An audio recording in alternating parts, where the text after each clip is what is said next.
নমস্কার। Channel vision নিবেদিত এবং ঝুমা মুখার্জি পরিচালিত এক ভিন্ন স্বাদের অনুষ্ঠান বঙ্গ ট্যালেন্টে আপনাদের সকলকে সুস্বাগতম।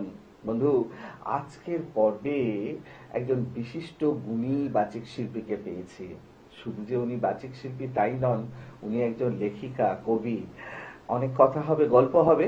তার আগে ওনার সাথে পরিচয়টা করে নিই, তারপর তো ওনার উপস্থাপনার মধ্যে দিয়ে আমাদের অনুষ্ঠানকে এগিয়ে নিয়ে যাব। দিদি, আপনাকে আমাদের বঙ্গ ট্যালেন্টে সুস্বাগতম। নমস্কার। আপনার মুখেই আপনার নামটা শুনবো। আমি গায়ত্রী চক্রবর্তী। কোথায় থাকেন? আমি জোকা, IIM জোকার ঠিক অপোজিটে। বেশ।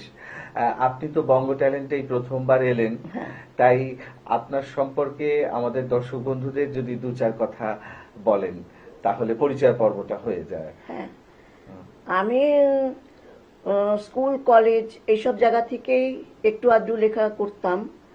তারপর পরবর্তীকালে যখন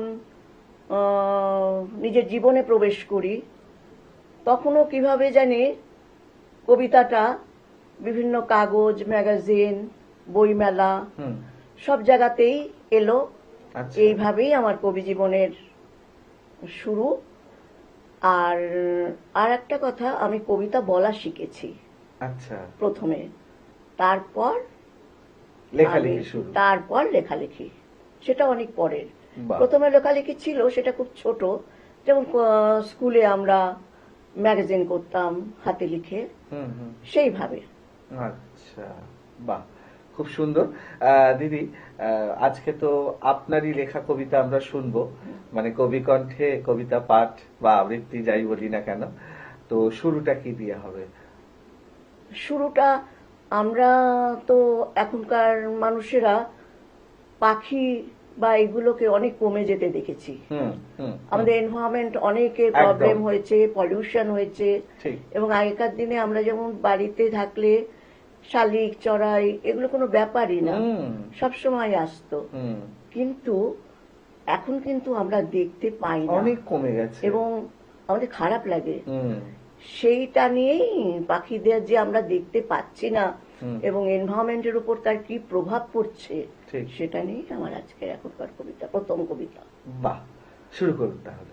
কিছুদিন আগেও বাড়ির সামনে যেসব খুব পরিচিত পাখি দেখা যেত, এখন কিন্তু সেগুলো সেভাবে দেখা যায় না। তাই সেই হারিয়ে যেতে বসা পাখিদের নিয়েই আমার এখনকার কবিতা। কবিতার নাম শালিক তুই ভালো থাক। শালিক তুই ভালো থাক সেখানে যেখানে এখনো শোনা যায় টিনের চালে বৃষ্টির শব্দ, কচু পাতায় হীরের মতো পড়ে থাকে ভোরের শিশির, যেখানে এখনো খেলা করে মৌমাছি প্রজাপতিরা।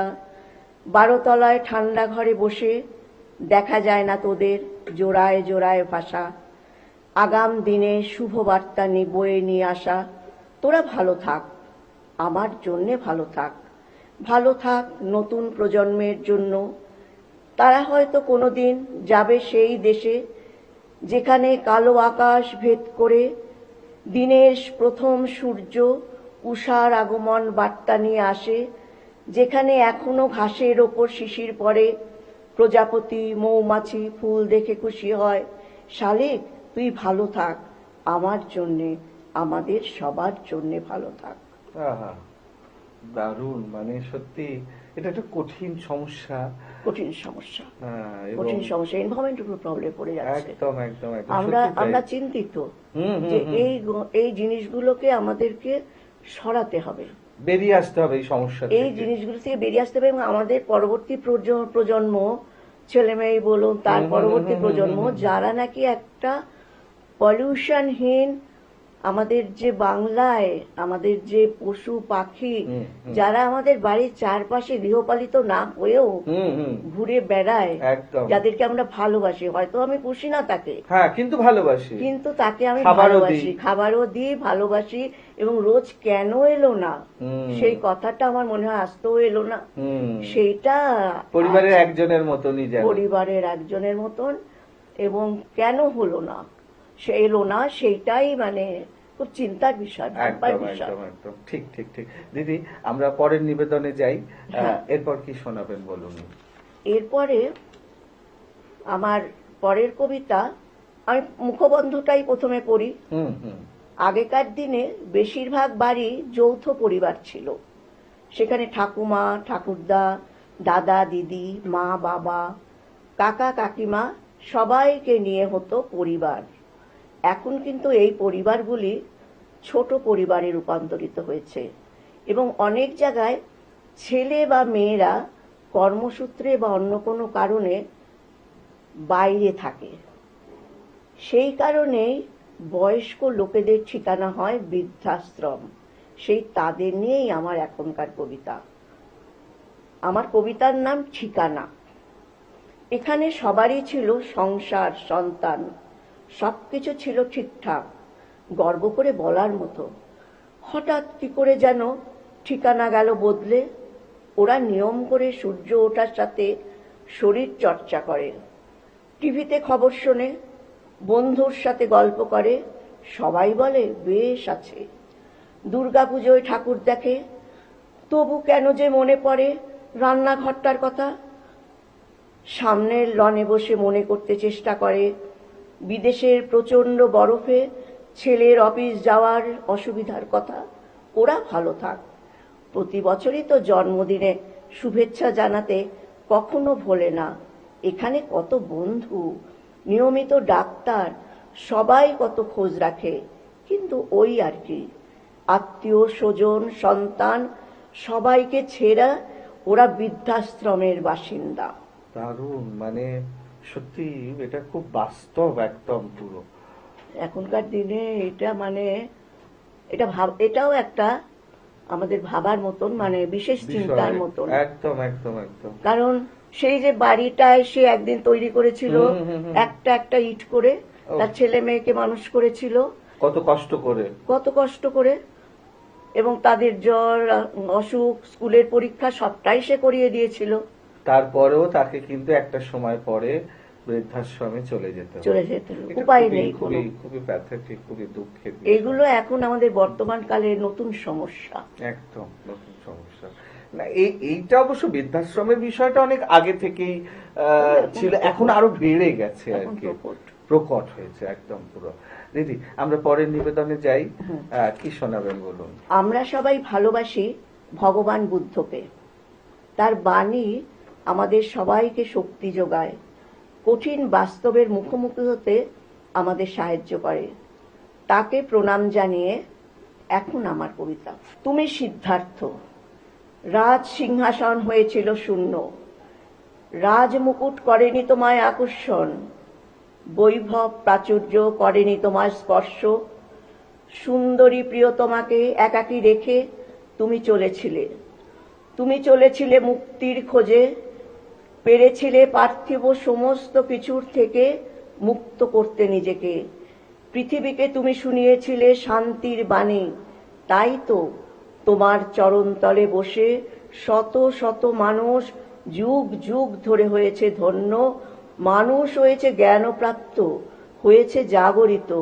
তুমি পৃথিবীর সবার ভালোবাসা ও শ্রদ্ধার ভগবান বুদ্ধ। ওহ, দারুণ, মানে সত্যি আপনার অসাধারণ লেখনী। মানে কোথা থেকে কোথায় ভাবনা চলে যায়, ভাবনা চলে যায় কতগুলো মানে লাইনের মাধ্যমে, কতগুলো বাক্যের মাধ্যমে।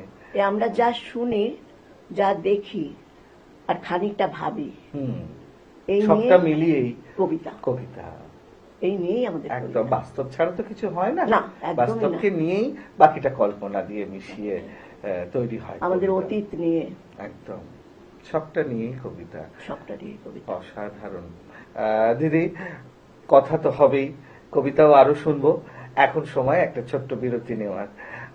সত্যি দর্শক বন্ধু, আমি জানি আপনারা আজকের অনুষ্ঠানটা ভীষণভাবে উপভোগ করছেন, কারণ গায়ত্রী দিকে পেয়ে সত্যি সত্যি আমাদের অনুষ্ঠান একদম জমে উঠেছে। কিন্তু কিচ্ছু করার নেই, সময় একটা ছোট্ট বিরতি নেওয়ার। বিরতির পর আবার ফিরে আসছি। কোথাও যাবেন না, দেখতে থাকুন বঙ্গ ট্যালেন্ট নতুন তারার খোঁজে।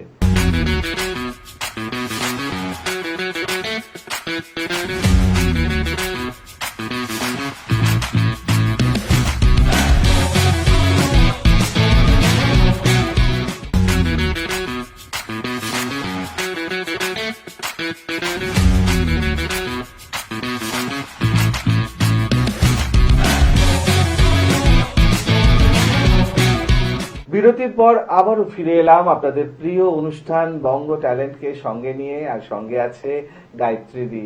দিদি, কথা তো হবেই, এখন কি শুনবো কবিতা? হ্যাঁ, আমার পরের কবিতা। আমরা দেখেছি নদীর একদিক ভাঙে এবং আরেক দিক গড়ে তোলে। এক সময় কোনো নদীর বুকে চলতো বড় বড় নৌকা, বাণিজ্য হতো, মানুষজন যাওয়া আসা করত, জমিদার বাড়িতে থাকতো সুন্দর বাঁধানো ঘাট। সময়ের সাথে সেই নদী হয়তো অন্য কোথাও চলে যায়, পড়ে থাকে শূন্য ঘাট। আমার কবিতা এই শূন্য পড়ে থাকা সেই ঘাটের ব্যথা নিয়ে। পুরানো সেই দিনের কথা। নদীর ঘাট শোনে নদীর জলের ছলাৎ ছলাৎ শব্দ, মানুষের আসা যাওয়ার পায়ের শব্দ। কিন্তু নদী, সে তো সব সম্পর্ক চুকিয়ে কবে কোথায় যেন চলে গেছে। শূন্য ঘাট পড়ে রয়েছে নদীর জলের স্পর্শকে অনুভব করে।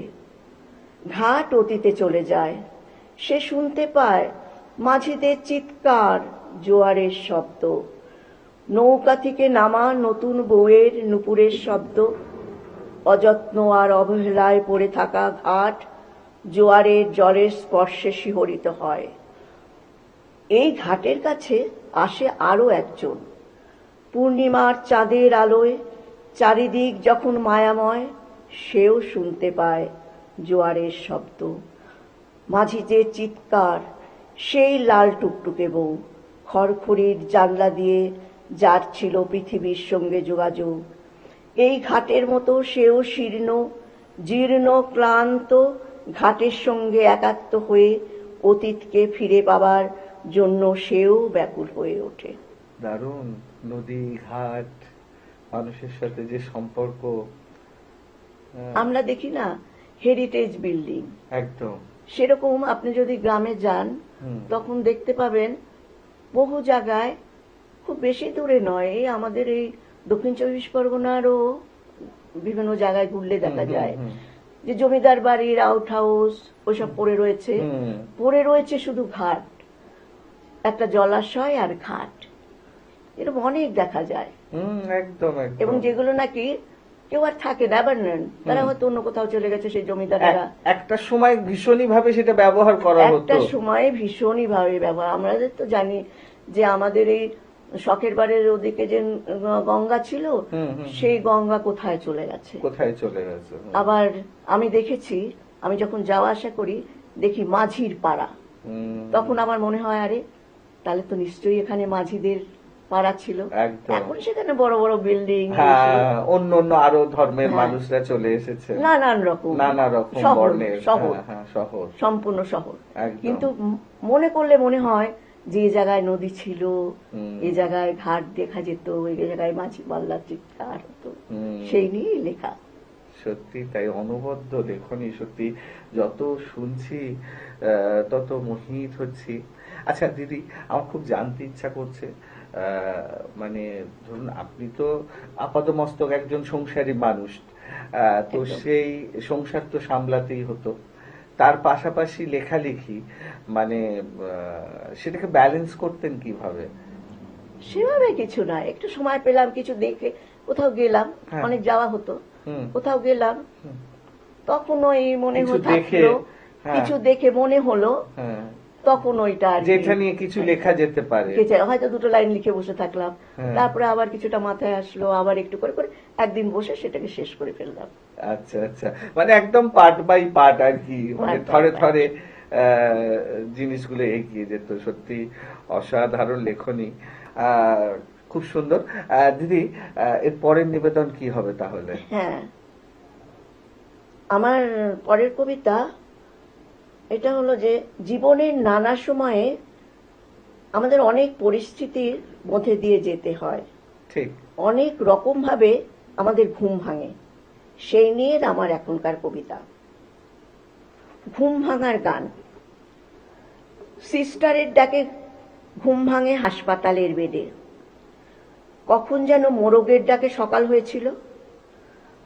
পাইন বনের ভেতর দিয়ে দেখা বরফে ঢাকা পাহাড় চূড়ায় দেখেছিলাম ভোরের সূর্য ওঠা, সময় চলে গেছে, আবার এসেছে হাসপাতালের বেডে সিস্টারের ভালোবাসায়।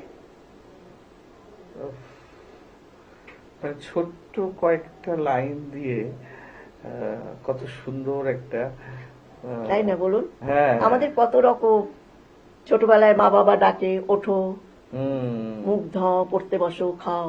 একদম। তার পরবর্তীকালে নিজেরাই আমরা অ্যালার্ম দিয়ে উঠি, হ্যাঁ, নিজের দায়িত্বে উঠি, একদম। তখন আর কেউ ডেকে দেওয়ার থাকে তখন না। আর কেউ না। তারপর আমরা নিজেরা যখন আবার বেড়াতে যাই, ঘুরতে যাই, তখন সেই মোরগের ডাক বা অন্যখানে কোকিলের ডাক, তাতেই ঘুম যেখানে ভেঙে যায়। তাতেই ঘুম ভেঙে যায়। বা সকালবেলা সূর্য উঠছে ইয়ের গ্লাস দিয়ে, জানালার গ্লাসটা দিয়ে সূর্যের মুখে এসে পড়লো, ঘুমটা ভেঙে গেল। কিন্তু এছাড়া ওই ভালো লাগা ঘুম ভাঙা গুলো ছাড়াও আমাদের আরো অনেক রকমের ঘুম ভাঙা আছে, অন্য রকম পরিস্থিতি। আমরা যখন অসুস্থ হই, ওই সিস্টাররাই আমাদের তখন ঘুম ভাঙায়, কথা বলে, আমাদের দিনটা শুরু হয়। সত্যি তাই। ভাবা যাচ্ছে না, অসাধারণ ভাবনা আপনার। দিদি, আমরা গুটি গুটি পায়ে অনুষ্ঠানের একদম শেষের দিকে চলে এসেছি, তো সেই অর্থে আজকে শেষ নিবেদন কি হবে? আজকে শেষ নিবেদন, এই আমরা কয়েকদিন আগেই বর্ষ শেষ করেছি এবং নতুন বছরকে আবাহন করেছি একদম, এবং মহা মানে সমারোহে ধুমধাম করে আবাহন করেছি। সবাই প্রার্থনা করেছি জানি পৃথিবী শুদ্ধ লোক ভালো থাকে, একদম শান্তিতে থাকে, নতুন বছর যেন আমাদের সবার ভালো কাটে, সবার যেন ভালো হয়, সবার ভালো হোক। তা আমরা যেই 2025 আমাদের কেবলই চলে গেল, 2026, এবার 2025টা চলে গেল, 26। তা আমি সেই 2025 সালের শেষের ঘন্টা বাজার যখন সময় হয়েছিল, সেই সময়ই আমি একটা কবিতা লিখেছিলাম। আচ্ছা, ঠিক তখন 12টা বাজতে আর একটুই বাকি ছিল। আচ্ছা, এই লেখা আছে 31/12/26। তা আমার এখনকার কবিতার নাম বর্ষ শেষ। 12টা বাজতে এখনো একটু বাকি, দাঁড়াও বন্ধু, বাজিও না ঘন্টা। আকাশ রয়েছে ঘন কুয়াশায় ছেয়ে, পাইনের বনে লেগেছে হাওয়ার দোলা। বন্ধুর পথ এখনো পেরোনো বাকি, আশার পাত্র এখনো একটু খালি। কত অজানারে জানা যে এখনো বাকি, চেনা অচেনার গোলক ধাঁধায় সবটাই বুঝি ফাঁকি। দাঁড়াও বন্ধু, বাজিও না ঘন্টা, 12টা বাজতে এখনো একটু বাকি। আহা, দারুণ, অনবদ্য। মানে সত্যি, মানে ওই মুহূর্তটা, মানে খুব সত্যি কথা বলতে, আমরা বাঙালিরা তো একটা সময় নববর্ষটাকে নিয়েই বেশি, এবং নববর্ষের ক্ষেত্রে মনে হয় ওই 12টা 1 বা এই ব্যাপারগুলো, ব্রহ্মমূত্র 5টার পরে, মানে সকাল 6টা হলে তখন আমরা পরের দিন ধরি, সাথে সাথে আমাদের ইয়ে হবে, নববর্ষ হবে। হ্যাঁ, কিন্তু এইটা যেন কোথাও একটু ম্লান হয়ে গেছে। যদিও যারা মানার তারা ঠিকই মানেন না, ম্লান অর্থে আমরা যেমন এই 12টা আমাদের অফিসিয়াল ক্যালেন্ডার, কাজ কাম, স্কুল কলেজ সমস্ত কিছুই যেখানে এই ইংরেজি নববর্ষে আমরা বাংলা নববর্ষও যেমন মনে প্রাণে করি, তেমনি ইংরেজি নববর্ষটাও সেই সব কারণে আমাদের কাছে একদম না, যেহেতু অফিসিয়ালিটিটা খুব বেশি নির্ভর করে ইংরেজি নববর্ষটাকে নিয়ে, সেই কারণে সেটাকে আমরা ধুমধাম ভাবে একটু করতেই হয়, না হলে মনে করানো বা মনে রাখার একটা ব্যাপার আছে। তো ওই মুহূর্তটা যেটা আপনি তুলে ধরেছেন, যে জাস্ট কয়েক মিনিট বাদেই আমরা মানে একটা বছর শেষ করে আরেকটা বছরে পদার্পণ করব, ভালো মন্দ সবটা নিয়েই আর কি। তো সেই মুহূর্তেও কিন্তু, সেই মুহূর্তটাও কিন্তু একটা অন্যরকম একটা অনুভূতি।